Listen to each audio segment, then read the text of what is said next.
Assalamualaikum warahmatullahi wabarakatuh. Perkenalkan, nama saya Fadila Nurisna, NIM 1730105012. Saya dari jurusan Tadris Matematika IAIN Batu Sangkar. Baiklah, pada kesempatan kali ini saya akan mempresentasikan tentang proposal seminar saya yang berjudul Pengembangan Media Pembelajaran Interaktif Berbasis HOTS untuk meningkatkan kemampuan berpikir kritis matematis peserta didik MTSN 2 Sawalunto. Untuk bagian pertama ada bab 1 pendahuluan. Itu poin pertamanya adalah latar belakang, di mana penulis menemukan beberapa latar belakang yang menunjang penulisan skripsi penulis. Yang pertama yaitu adalah pendidikan adalah tiang pokok suatu bangsa, di mana pendidikan berfungsi untuk mengembangkan kemampuan dan membentuk watak peradaban bangsa yang bermartabat dalam rangka mencerdaskan kehidupan bangsa, dan bertujuan untuk mengembangkan potensi peserta didik agar menjadi manusia yang bertakwa, berakhlak mulia, beriman, kreatif, mandiri, dan menjadi warga negara yang bertanggung jawab. Selanjutnya ada kemampuan berpikir kritis, di mana lembaga pendidikan perlu meningkatkan mutu pendidikan dengan menciptakan inovasi pembelajaran yang mampu merangsang peserta didik untuk berpikir tingkat tinggi dalam memecahkan suatu permasalahan, di mana salah satunya adalah kemampuan berpikir kritis. Kemampuan berpikir kritis mampu merangsang pola pikir anak agar anak cenderung untuk berpikir, mencari kebenaran, penuh rasa ingin tahu, dan dapat menganalisa masalah dengan baik, dan berpikir secara sistematis. Dengan demikian, seseorang yang memiliki kemampuan berpikir kritis akan mampu menyaring informasi yang diterima untuk kemudian dimanfaatkan sesuai kebutuhan. Maka dari itu, kita memerlukan proses pendidikan untuk meningkatkan kemampuan berpikir kritis anak.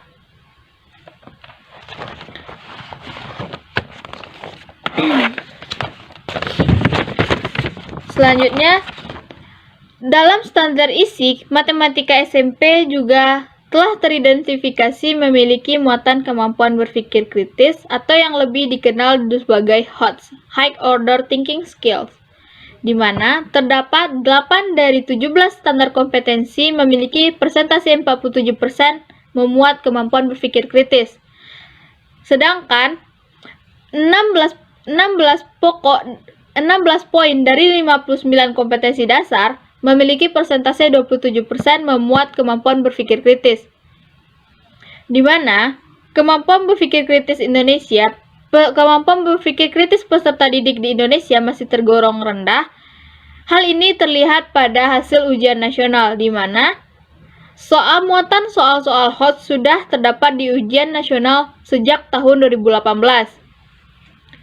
Laporan dari Kemendikbud, hasil rata-rata matematika SMP mengalami penurunan dari tahun sebelumnya, di mana dari nilai 50,31 menjadi 43,34.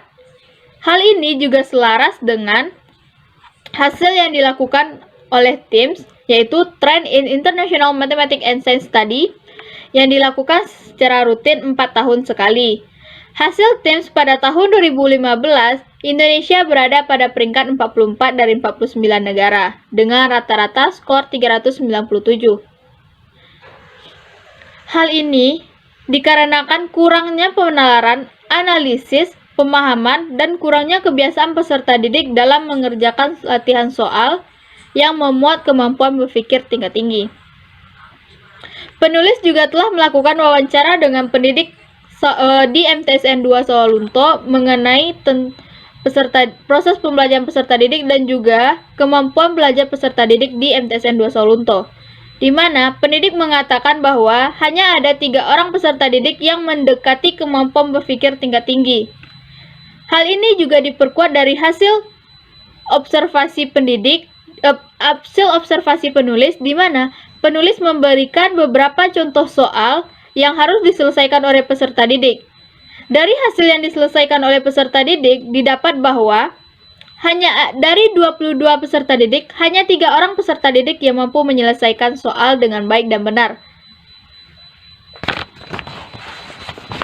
Untuk menunjang proses belajar mengajar di sekolah, pendidik hanya menggunakan buku kurikulum 2013 sebagaimana yang ada pada gambar. Masih belum menggunakan sumber lain. Buku yang ada juga masih terbatas di sekolah. Pada saat pembelajaran daring, sumber belajar hanya diberikan berupa soft copy, dan peserta didik diminta untuk mendownload sumber belajar tersebut agar proses pembelajaran berjalan dengan lancar. Kendala yang dialami peserta didik pada saat mendownload soft copy buku tersebut ialah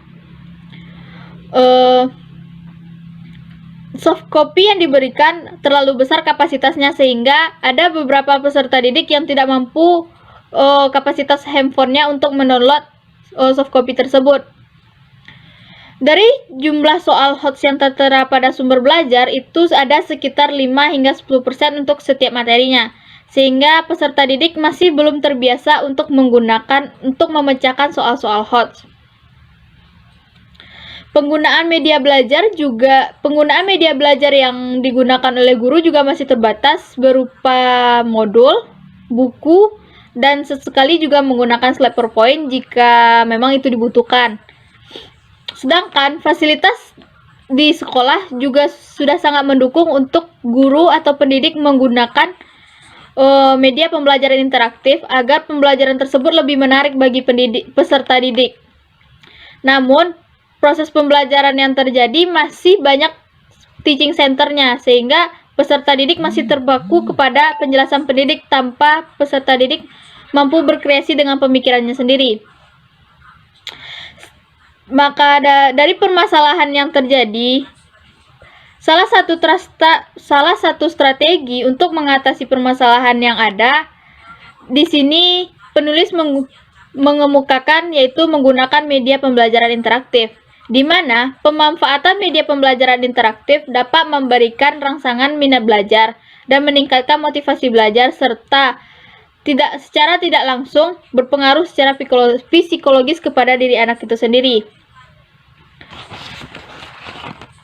Salah satu multimedia interaktif yang dapat digunakan ialah software Constructu, di mana software Constructu ini adalah software yang digunakan untuk membuat aplikasi game, khususnya games animasi 2 dimensi berbasis HTML5. Dan juga bisa dalam bentuk aplikasi, nanti hasil dari software ini bisa juga dalam bentuk HTML5. Penggunaan Constructu dalam proses pembelajaran dapat dijadikan sebagai salah satu alternatif dalam menyajikan media pembelajaran, sehingga dengan mengembangkan multimedia pembelajaran interaktif dengan menggunakan Constructu pada media pembelajaran, diharapkan peserta didik dapat mengkontribusi sendiri pengetahuannya.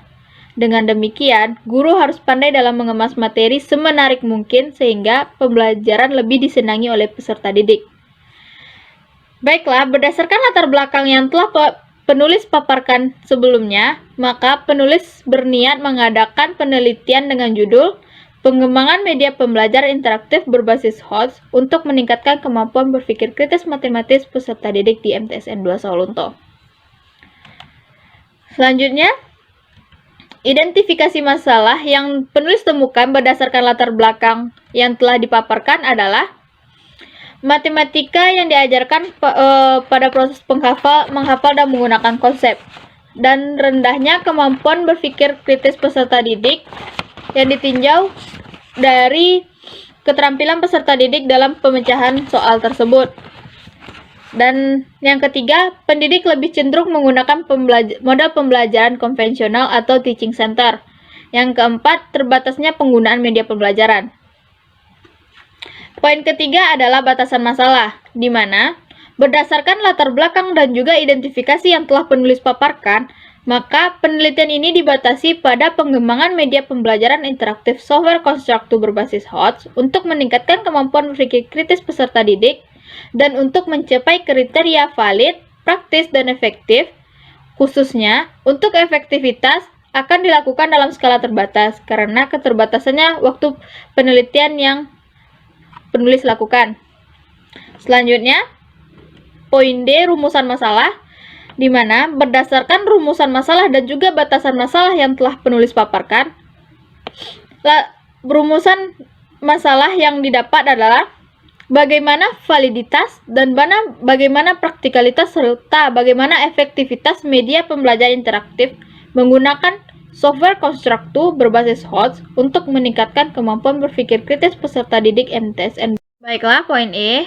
Tujuan dari penelitian ini ialah untuk menghasilkan produk pembelajaran media pembelajaran interaktif menggunakan software konstruktif berbasis HOTS untuk meningkatkan kemampuan berpikir kritis peserta didik di MTSN 2 Sawalunto yang berkriteria valid, praktis, dan juga efektif.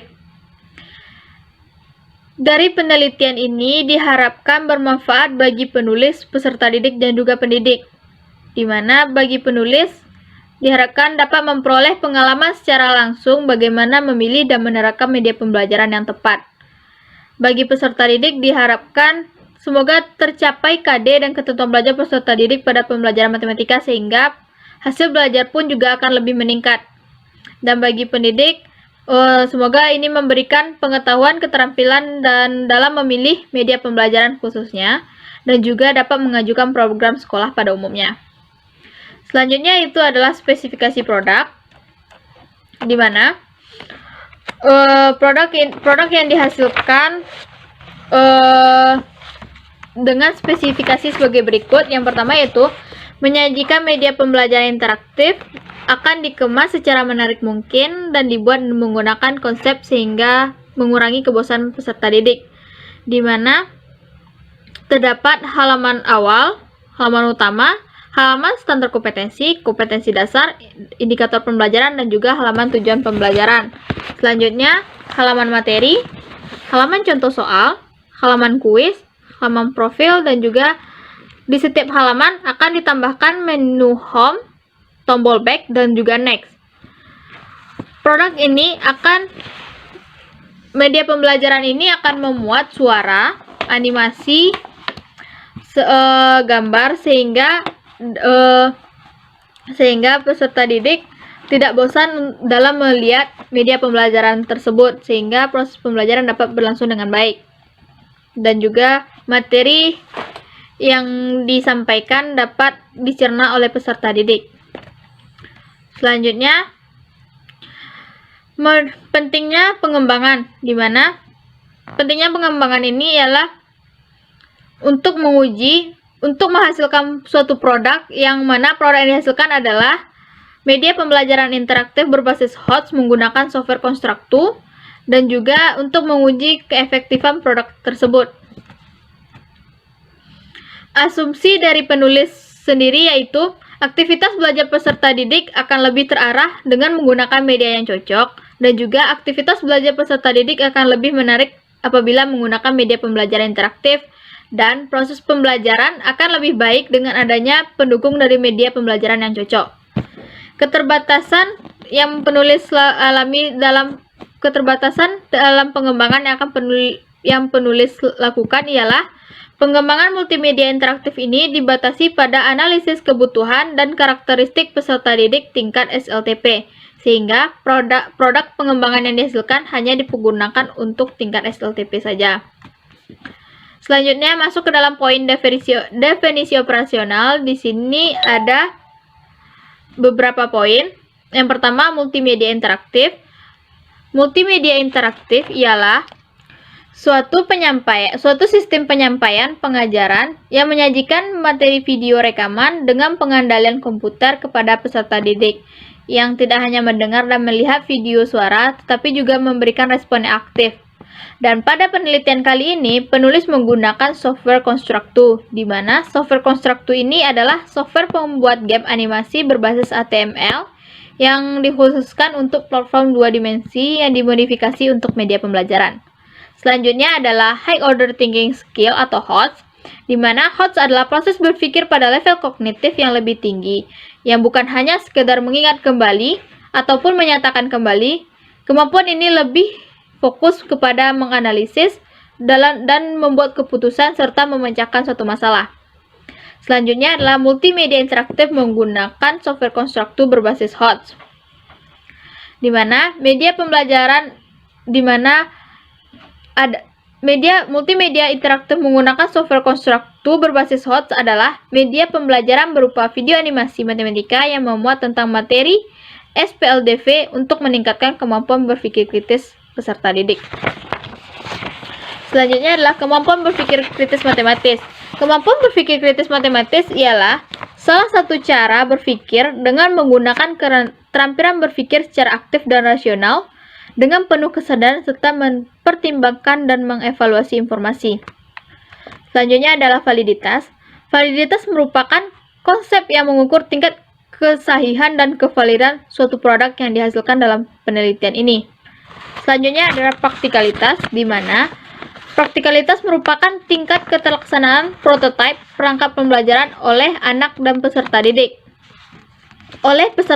Dan juga pendidik. Selanjutnya adalah efektivitas. Efektivitas merupakan tahap untuk melakukan evaluasi untuk mengetahui media pembelajaran interaktif yang dikembangkan efektif atau tidaknya untuk meningkatkan aktivitas belajar peserta didik. Hasil efektivitas yang dihasilkan dilihat dari ranah penelitian mencakup indikator kognitif menggunakan kriteria ketuntasan klasikal. Baiklah.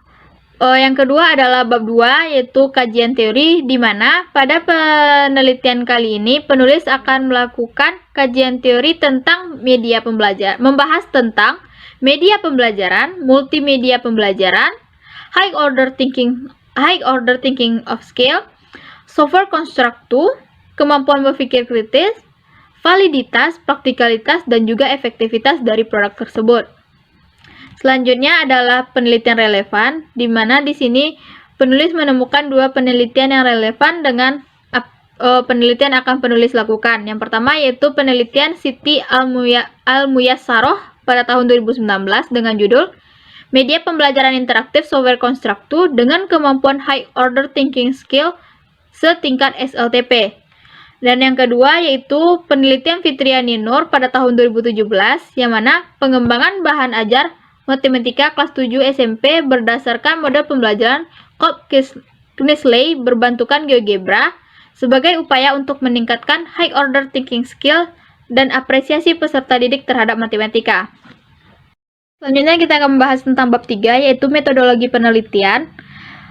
Pada penelitian ini, penulis menggunakan jenis penelitian research and development, yang mana menggunakan 4 metode pengembangan, yaitu define, design, develop, and disseminate. Namun, pada penelitian ini, penulis hanya melakukan sampai tiga tahap saja, yaitu tahap define, design, and develop. Mengapa tidak melakukan pada tahap disseminate? Yaitu karena hal itu dikarenakan karena keterbatasan waktu yang ada, makanya tidak sampai pada tahap disseminate. Selanjutnya, pada tahap define adalah tahap penganalisisan atau tahap pendefinisian, di mana dilakukan untuk menganalisis permasalahan yang ada. Pada tahap define, ada beberapa prosedur yang penulis lakukan. Yang pertama adalah melakukan wawancara dengan pendidik mata pelajaran, dan yang kedua yaitu melakukan analisis karakter peserta didik, melakukan analisis konsep. Analisis konsep ini dilakukan untuk mengidentifikasi konsep pokok yang akan diajarkan. Dan yang selanjutnya adalah menganalisis sumber belajar serta menganalisis tugas. Analisis tugas ini dilakukan untuk melihat cara penyajian materi dan soal-soal latihan yang mana bersangkutan dengan kemampuan berpikir kritis peserta didik. Selanjutnya adalah tahap desain. Pada tahap ini bertujuan untuk menyiapkan prototipe multimedia interaktif. Tahap desain merupakan tahap awal dari multimedia interaktif yang akan dikembangkan, di mana kita akan menyusun kerangka, format, bentuk gambar, jenis tulisan, penggunaan bahasa, dan lain sebagainya. Pada tahap ini dilakukan beberapa prosedur. Yang pertama, identifikasi program dengan judul, sasaran, pokok materi, dan hal apa yang akan dilakukan dalam proses pengembangan multimedia interaktif ini. Selanjutnya adalah membuat flowchart, membuat storyboard, dan mengumpulkan bahan-bahan yang akan digunakan, serta melakukan programming. Programming ini adalah sebuah adalah merangkai semua bahan-bahan yang ada dan sesuai dengan kebutuhan yang akan kita buat untuk menjadikan suatu multimedia interaktif. Selanjutnya adalah tahap finishing, di mana tahap finishing ini adalah tahap untuk mereview dan menguji keterbacaan produk yang dihasilkan. Selanjutnya adalah tahap development atau tahap pengembangan. Tujuan pada tahap ini ialah untuk menghasilkan multimedia interaktif menggunakan software konstruktif berbasis HOTS untuk meningkatkan kemampuan berpikir kritis peserta didik. Tahap ini terdiri dari beberapa proses. Yang pertama yaitu tahap validasi. Kegiatan validasi ini dilakukan oleh 2 orang dosen dan 1 orang praktisi pendidikan.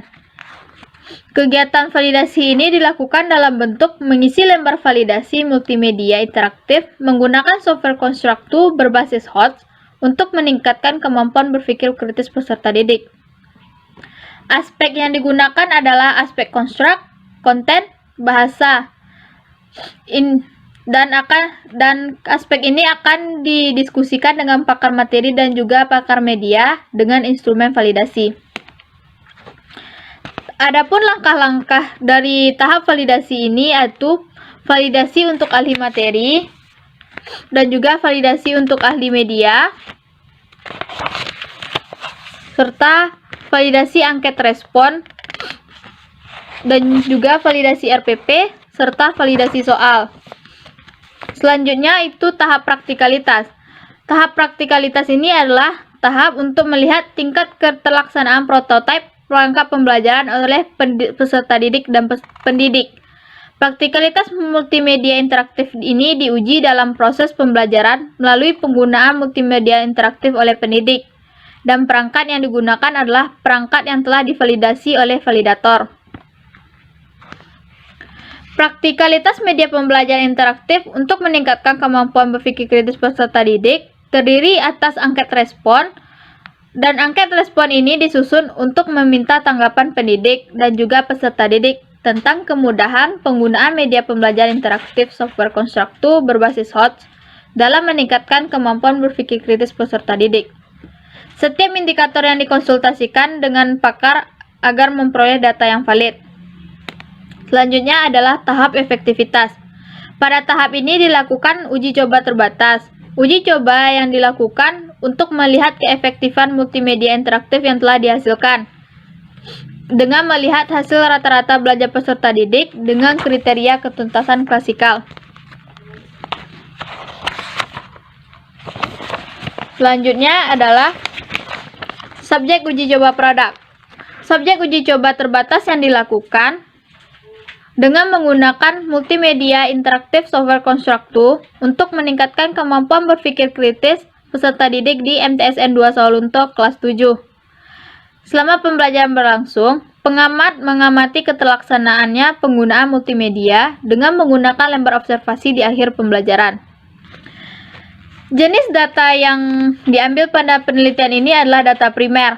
Data pertama merupakan hasil validasi perangkat pembelajaran yang diberikan oleh validator, yaitu hasil validasi multimedia interaktif.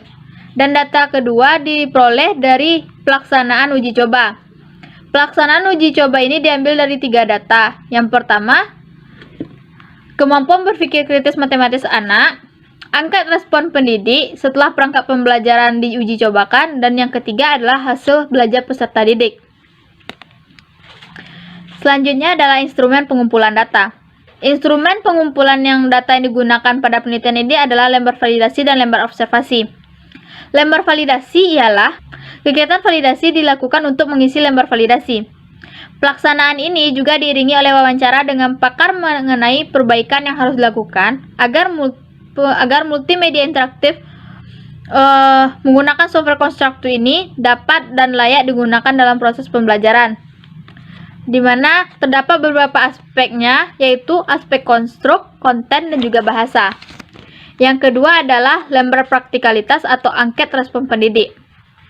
Kegiatan ini dilakukan dengan mengisi lembar angket pendidik dan digunakan untuk mendapatkan respon pendidik terhadap praktikalitas perangkat multimedia interaktif pembelajaran yang akan dikembangkan. Selanjutnya ada lembar efektivitas, di mana sebuah produk dikatakan efektif jika produk yang dihasilkan secara positif berdampak pada usaha peningkatan kemampuan berpikir kritis peserta didik, di mana multimedia interaktif menggunakan software konstruktur dikatakan efektif jika pertama, siswa memberikan respon positif yang ditunjukkan dengan hasil angket yang diberikan. Yang kedua, apabila rata-rata skor tes kemampuan peserta didik memenuhi ketuntasan klasikal, yaitu 80% dari seluruh peserta didik mendapatkan skor lebih tinggi atau sama dengan KKM. Adapun komponen-komponen untuk uji efektivitas multimedia interaktif menggunakan software konstruktur berbasis HOTS ini ialah komponen pembelajaran, yaitu pemahaman materi dan juga ketampilan dari multimedia pembelajaran yang dihasilkan. Selanjutnya adalah instrumen tes. Instrumen tes digunakan untuk mengumpulkan data mengenai keefektifan media pembelajaran interaktif. Instrumen tes yang digunakan adalah tes hasil belajar yang meliputi soal-soal yang diberikan kepada peserta didik. Tes ini dibuat berdasarkan materi dari media pembelajaran interaktif yang dikembangkan dan dikonsultasikan terlebih dahulu dengan dosen pembimbing dan juga validator.